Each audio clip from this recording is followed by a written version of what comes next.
समान, बौद्ध धम्म की क्या पहचान, मानव मानव एक समान। जय जय जय जय जय भीम, जय जय जय जय जय भीम, जय जय जय। हम लोग रोज चर्चा करते रहते हैं, पूरे देश का भ्रमण कर रहे हैं। मैं देख रहा हूं कई जगह हमारे अपने ही साथी अपने भाषण में कहते हैं कि हम ईंट का जवाब ईंट से, गोली का जवाब गोली से देंगे। ये लड़ाई औजार हथियार या तलवार की नहीं है, ये लड़ाई विचारधारा की है। वो लोग जो संख्या में केवल 12% हैं, वो अपनी विचारधारा के दम पर, चूंकि उसने जो बाकी के जो 85-88% लोग हैं, उनके मन को भ्रष्ट करके उनको अपनी विचारधारा से जोड़ लिया है। जब 85 या 88% वाली विचारधारा के लोग 12% की विचारधारा के रास्ते पर चल पड़ेंगे और 85% में से केवल 12-15% लोग अपने बुजुर्गों की सांस्कृतिक विरासत में, अपने बुजुर्गों की विचारधारा पे चलेंगे, तो 12 वाले तो हो गए 85 और 85 वाले रह गए 15 या 12। यही कारण है कि 85% पर 15% राज कर रहा है। जो लोग अपने इतिहास को नहीं जानते, वो कभी इतिहास नहीं बना सकते। इतिहास बनाने के लिए इतिहास को जानना होगा। हमें हमारी ताकत किन कारणों से है, अपनी ताकत को भी पहचानना पड़ेगा और हमारी कमजोरियां क्या है, उस कमजोरी को भी पहचानना पड़ेगा। अगर हम अपनी कमजोरियों को पहचान कर कमजोरियों को दूर नहीं करेंगे और जिस चीज में हमारे अंदर ताकत है उसको संचित कर कर और ज्यादा इकट्ठा कर कर मजबूत नहीं करेंगे, तो हम उन्हीं 12-15% लोगों से हारते रहेंगे। तो सच को जानना बेहद जरूरी है। हमारी ताकत क्या है, इसको जानने से पहले यह जानना जरूरी है ऐसे कौन से कारण हैं कि हमारे समाज के लोग लगभग 3-3.5 हजार साल तक गुलाम रहे। मैं समझता हूं इसका कारण एक ही है। इसका कारण वो धर्मशास्त्र है, वो सामाजिक व्यवस्था है जिसने हमें हजारों जातियों में बांटा, जिसने हमें वर्ण में बांटा, जिसने हमें पढ़ने लिखने से वंचित रखा, जिसने हमें व्यापार करने से वंचित रखा, जिसने हमें संपत्ति से वंचित रखा। और जब वो रास्ते खुले, डॉक्टर बाबा साहेब अम्बेडकर ने खोले। एक तरफ तो उन्होंने हमारे पढ़ने के रास्ते खोले, जब पढ़ने के रास्ते खोल दिए तो हमारे लोग स्कूल कॉलेज जाने लगे। उस वक्त स्कूल कॉलेज सरकारी होते थे, तो सरकारी स्कूलों से पढ़ के हमारे लोग जज, engineer, doctor, collector, scientist, professor बनने लगे। और धीरे धीरे उसका असर यह हुआ कि एक तरफ बाबा साहेब के रिजर्वेशन की वजह से संसद और विधानसभाओं में पहुंचे और दूसरी तरफ उनके द्वारा खोले हुए मार्ग की वजह से पढ़ लिख कर रिजर्वेशन से हम लोग नौकरियों में पहुंचे। तो थोड़ा थोड़ा घर में पैसा आने लगा, थोड़ा थोड़ा आत्मविश्वास आने लगा। और लेकिन इसके बाद असली खेल उसके बाद शुरू हुआ। जिन लोगों ने हजारों साल तक हमें गुलाम बना के रखा, उनको ये तकलीफ पैदा होने लगी कि अगर ये गरीबों के, दलितों के, पिछड़ों के, आदिवासियों के बच्चे इस तरह पढ़ लिख कर जज, engineer, doctor, collector, scientist, professor बनेंगे तो उनके खेतों में, उनकी फैक्ट्रियों में सस्ते मजदूर कहाँ से आएंगे। और वहीं से उन्होंने षड्यंत्र चालू किया और उस षड्यंत्र का मैं पर्दाफाश करने आया हूँ।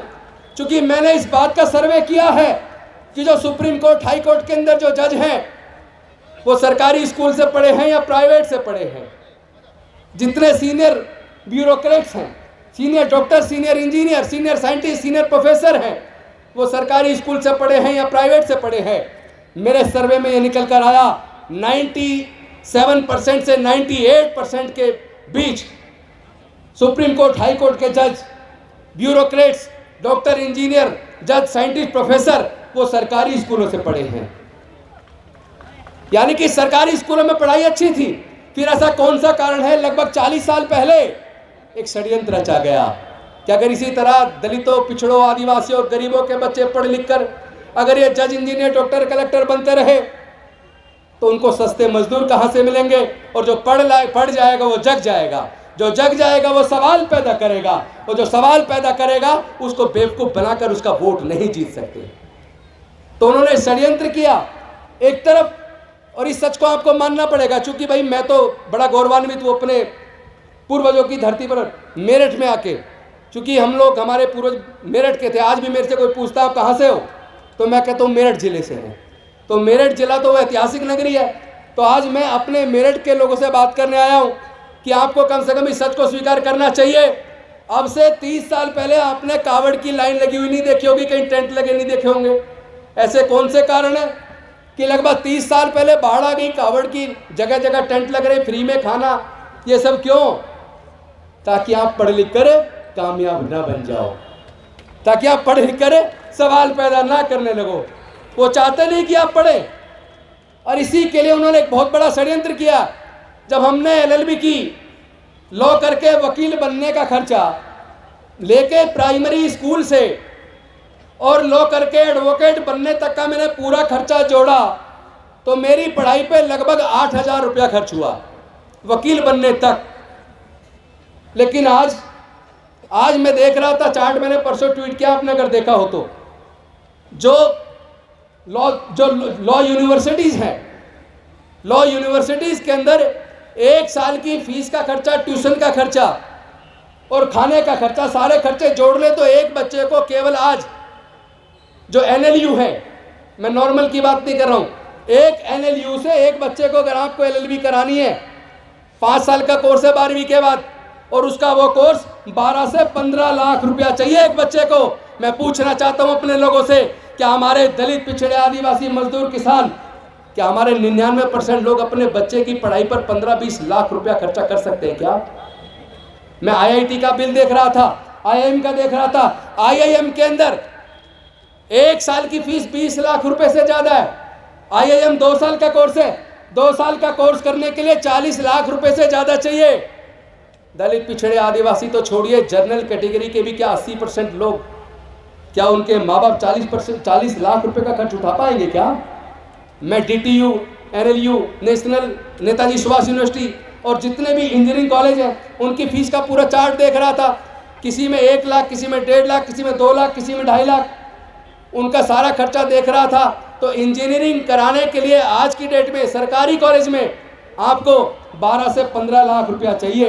क्या हमारे समाज के 99% लोग, हमारे समाज का मतलब दलित, पिछड़े, आदिवासी, किसान, मजदूर, पिछड़े वर्ग, सब लोग, सब मिला के 99% के माँ बाप 12 से 15 लाख रुपए का खर्चा नहीं उठा सकते। तो हम जा किधर रहे हैं? कौन सी लड़ाई लड़ रहे हैं भाई? ये लड़ाई विचारधारा की है, ये लाठी गोली की नहीं है। लाठी गोली से जीता भी नहीं जा सकता, क्योंकि जो बुद्धि से जीत सकते हो, और बुद्धि का रास्ता डॉक्टर बाबा साहब अम्बेडकर देकर गए। डॉक्टर बाबा साहब अम्बेडकर ने कभी औजार हथियार नहीं उठाया, कभी किसी का खून नहीं बहाया, कभी किसी की जान नहीं ली, लेकिन डॉक्टर बाबा साहब अम्बेडकर अकेले थे। उन्होंने 3,500 साल की गुलामी से हमें आज़ाद कर दिया। ना केवल 3,500 साल की गुलामी से आज़ाद कर दिया, बल्कि हमारे आगे बढ़ने के रास्ते खोल दिए। लेकिन इस पूरी संघर्ष के अंदर उन्होंने अपने 4 बच्चों को गंवा दिया, उन्होंने माता रमाबाई को गंवा दिया। मैं आप सबसे पूछना चाहता हूं, क्या डॉक्टर बाबा साहब अम्बेडकर की कुर्बानी बेकार चली जानी चाहिए क्या हमें शर्म नहीं आती? हमारा समाज एक एक करके प्रताड़ित किया जा रहा है। मूंछ रखने पर हमारी हत्या हो रही है, गला छूने पर हमारी हत्या हो रही है, बहन बेटी की इज्जत लूट कर उसकी हत्या हो रही है, और जिन्होंने जुल्म किया एक को सजा हुई, बाकी बरी हो गए। हम किधर जा रहे हैं? भारत जा किधर रहा है? लेकिन मैं कह देना चाहता हूं, नफरत से नफरत बढ़ सकती है, नफरत से काम नहीं चलेगा। हम नफरत का जवाब अगर नफरत से देंगे, कभी भी जीत नहीं पाएंगे, और कभी भी भारत बुद्ध का भारत, डॉक्टर बाबा साहब अम्बेडकर के सपनों का भारत और बहुजन समाज के महापुरुषों का सपनों का भारत नहीं बन पाएगा। भारत को जीतना तो प्यार से जीतना पड़ेगा।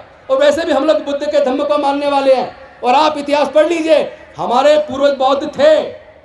हम कोई धर्म परिवर्तन नहीं कर रहे, हम घर वापसी कर रहे हैं, हम लोग घर वापसी कर रहे हैं। और मैं आप सबसे पूछना चाहता हूं, आप अगर अपने घर से निकले और चलते चलते रास्ता भटक गए, उसके बाद आपकी याददाश्त चली गए, क्या कभी अपने घर वापस आ पाओगे? नहीं आ पाओगे ना।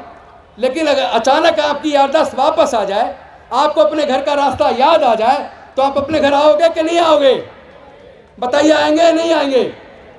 तो भाई जब आज पता चल गया हमारे पूर्वज बौद्ध थे और हमारी कल्चर इतनी रिच है जिसको पूरी दुनिया ने स्वीकार किया, जिन जिन देशों ने बुद्ध के धम्म को स्वीकार किया वो देश दुनिया की में तरक्की के मामले में सबसे ऊपर निकल गए। तो अगर हमारे समाज के लोग तरक्की चाहते हैं, विकास चाहते हैं, तो आपको अपने पूर्वजों के धम्म में, बुद्ध के धम्म में वापस आना पड़ेगा। मैं धर्म परिवर्तन के खिलाफ हूं, मैं किसी की आस्था को ठेस पहुंचाने के लिए बिल्कुल तैयार नहीं हूं, लेकिन कोई हमारे आस्था को ठेस पहुंचाए वो भी हमें स्वीकार नहीं है। नफरत से नफरत बढ़ेगी, जहर से जहर फैलेगा, प्यार से प्यार फैलेगा। हम प्यार फैलाएंगे, लेकिन प्यार फैलेगा कैसे? पहले कम से कम बीमारी का असल कारण तो जान लो। हमारे उत्पीड़न का कारण क्या? मैं जब भी किसी से बात करता हूं, हर कोई कहता हमारे उत्पीड़न का कारण जाति है। अरे अगर जाति उत्पीड़न का कारण है तो मैं आप सबसे पूछना चाहता हूं, जब तक हम जातियों को जिंदा रखेंगे, क्या तब तक जाति की वजह से होने वाला उत्पीड़न कभी खत्म हो पाएगा? क्या नहीं हो पाएगा ना। तो जाति खत्म कैसे होगी? जाति छोड़ो, समाज जोड़ो। मेरा ये नारा है, हमारे सब लोगों का नारा है, जाति छोड़ो, समाज जोड़ो। लेकिन जाति छूटेगी कब, जाति टूटेगी कब? जब हम सब लोग रोटी बेटी का रिश्ता करेंगे। जैसे नीरज पटेल भी कह रहे थे, हम अपने सारे महापुरुषों को सम्मान देना पड़ेगा। आपस में दलित, पिछड़ा, आदिवासी सब लोग मिलके रोटी बेटी का रिश्ता शुरू करो। और मुझे आपको ये बताते हुए बेहद खुशी महसूस हो रही है, पूरे देश के अंदर दलितों, पिछड़ों, आदिवासियों के बीच आपस में खूब शादियां होनी शुरू हो गई हैं। और बाबा साहेब के संविधान को रख के, तथागत बुद्ध को और बाबा साहेब की मूर्ति को रखकर और संविधान की प्रस्तावना को पढ़ के आज हमारी शादियां हो रही है, इंटरकास्ट मैरिज हो रही है। अब जो बच्चे पैदा होंगे उनके, वो किस जाति के होंगे? वो बुद्ध होंगे, बौद्ध होंगे, वो बौद्ध होंगे, क्योंकि उन्हें बुद्ध की शरण में आ गए। और बुद्ध ही अल्टीमेटली भारत को बचाएगा। जिस तरह भारत में नफरत का वातावरण है, जाति और धर्म के नाम पर उन्माद है, अगर भारत को बचाना है तो पूरे भारत के सभी लोगों को धीरे धीरे बुद्ध की शरण में आना ही होगा। और हमारे सम्राट अशोक का जो सपनों का भारत था, उस वक्त म्यांमार से लेकर काबुल, कंधार तक, ईरान तक पूरा भारत बौद्ध में था। जहां भी कहीं खुदाई होती है केवल बुद्ध निकलते हैं, कोई और नहीं निकलता। इस सच को समझ लीजिए। आपकी बुजुर्गों की सांस्कृतिक विरासत बेहद कीमती है। उस विरासत को सजाने, संवारने, संरक्षित करने का समय आ गया है। चूंकि वक्ता ज़्यादा है और सम्मान में ज़्यादा टाइम, मैं निवेदन करूंगा भंते जी से, आगे से सम्मान में बहुत ज़्यादा टाइम ना लगाएं और वक्ता भी लिमिटेड रखें, ताकि सही तरीके से संदेश पहुंचा सके। और आप सब लोगों ने आए, मेरे को ध्यान से सुना, मैं आपका बहुत आभार व्यक्त करता हूं। और साथ में आपसे एक नारे के लिए निवेदन करता हूं, जाति छोड़ो, समाज जोड़ो। जाति छोड़ो, जाति छोड़ो, जाति छोड़ो। बौद्ध धम्म की क्या पहचान? मानव मानव एक समान। बौद्ध धम्म की क्या पहचान? मानव मानव एक समान। बौद्ध धम्म की क्या पहचान? मानव मानव एक समान। जय जय जय जय जय भीम। जय जय जय जय जय भीम। जय जय जय जय जय भीम। बोलना बहुत था, लेकिन इतने सारे